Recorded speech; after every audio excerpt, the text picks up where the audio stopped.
വട്ടവടിയുടെ വിവിധയിടങ്ങളിൽ സ്ഥാപിച്ചിട്ടുള്ള carrot cleaning യൂണിറ്റുകൾ പരിപാലനവും പ്രവർത്തനവുമില്ലാതെ നശിക്കുന്നു. വിളവെടുക്കുന്ന ക്യാരറ്റ് വൃത്തിയാക്കുന്നതിന് കർഷകർക്ക് സഹായമെന്നോണമായിരുന്നു വിവിധയിടങ്ങളിൽ യൂണിറ്റുകൾ സ്ഥാപിച്ചത്. എന്നാൽ ലക്ഷങ്ങൾ ചിലവഴിച്ച് നിർമ്മിച്ചിട്ടുള്ള യൂണിറ്റുകൾ ഒട്ടുമിക്കതും നാശത്തിന്റെ വക്കിലാണ്. ശീതകാല പച്ചക്കറി കൃഷിയുടെ വിളനിലമായ വട്ടവടയിൽ കർഷകർ ധാരാളമായി ക്യാരറ്റ് ഉൽപ്പാദിപ്പിക്കുന്നുണ്ട്. മാർക്കറ്റിലെത്തിക്കുന്നതിനൊപ്പം വിനോദസഞ്ചാരികൾക്കും ക്യാരറ്റ് കർഷകർ വിൽപ്പന നടത്തുന്നുണ്ട്.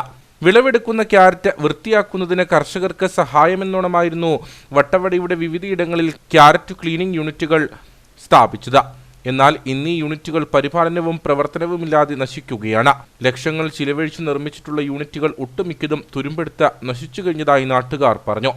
വട്ടവടയിൽ ഏറ്റവും കൂടുതൽ ക്യാരറ്റ് ഉൽപ്പാദിപ്പിക്കുന്ന മേഖലയാണ്.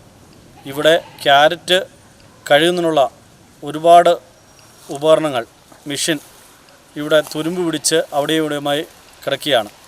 കാരണം ക്യാരറ്റ് കഴുകുന്നതിന് വേറെ സൗകര്യങ്ങളൊന്നും ഇല്ലാത്ത സ്ഥലമാണ്.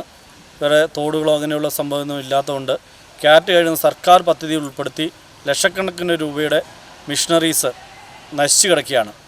ഈ മിഷനറീസ് പ്രവർത്തിക്കാനുള്ള നടപടി സ്വീകരിക്കേണ്ടതാണ്. 2013-14 വർഷത്തിൽ രാഷ്ട്ര കൃഷി വികാസ് യോജന പദ്ധതിയിൽ ഉൾപ്പെടുത്തി സംസ്ഥാന ഹോർട്ടിക്കൾച്ചറൽ മിഷനാണ് പ്രദേശത്ത് ക്യാരറ്റ് ക്ലീനിംഗ് യൂണിറ്റുകൾ സ്ഥാപിച്ചത്. കാർഷിക മേഖലയുടെ ഉന്നമനം ലക്ഷ്യമിട്ട് ചിലവഴിച്ച ലക്ഷക്കണക്കിന് രൂപയാണ് ക്യാരറ്റ് ക്ലീനിംഗ് യൂണിറ്റുകൾ പ്രവർത്തിക്കാതെ വന്നതോടെ പാഴായി പോകുന്നത്. ഈ യൂണിറ്റുകൾ തുറന്ന് കർഷകർക്ക് പ്രയോജനം ചെയ്യും വിധം പ്രവർത്തനക്ഷമമാക്കണമെന്നാണ് ആവശ്യം.